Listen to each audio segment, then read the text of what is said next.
This is Laurie Anderson here. I do a lot of everything: writing, filmmaking, music, sculpture, painting, photography. When I'm asked to be a guest curator, I take that very seriously through the generosity of people who kind of go, okay, let's see what someone from elsewhere is going to say. And I'm a person from elsewhere. So I was very happy to be invited to this festival because I get to do more than one thing. Every time I'm in a festival, I just love it because you bring stuff that people wouldn't normally see.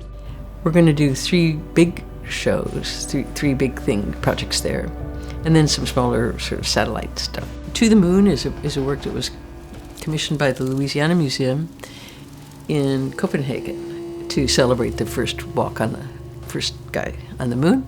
There are lots of stories in it, but eventually it turned into something much more visual because VR is essentially is very visual. To the Moon is about flying and freedom. I mean, I'm an artist for one reason: it's to be free. And VR does that for you with your body. Here Comes the Ocean is a work about a combination of pieces that I've written about the ocean and that my husband Lou Reed wrote about the ocean. This is a big ensemble piece that we'll do with our string musicians and then some musicians that we'll be working with in New Zealand.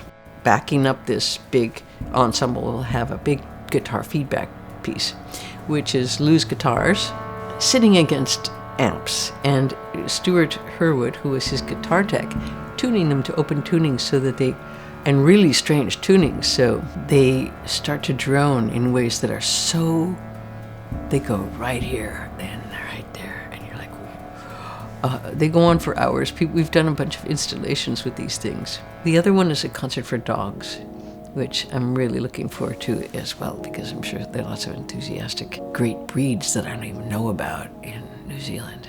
So we'll see. And, playing for dogs they're an ideal audience. It's also just wonderful playing for another species. I think that's a great future in music. A couple of years ago, one of my nieces was killed there on her 25th birthday, and she was a really amazing dancer, and she worked with disabled people, teaching them to dance. And so it was a car accident, and it was just one of those things that happens out of the blue. Suddenly you're 25 and it's your birthday, and then you're dead.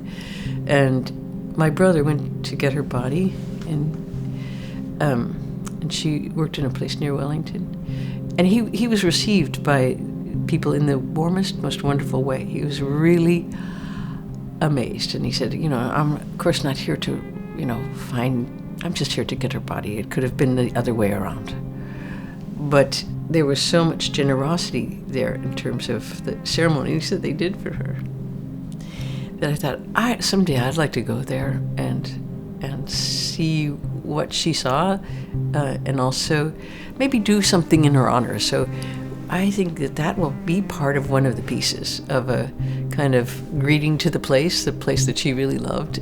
For me, New Zealand has always been a kind of little sparkling star at that part of the world, this really special place. So really looking forward to this role and hope I can contribute to, bringing us something a little bit different than would be around there.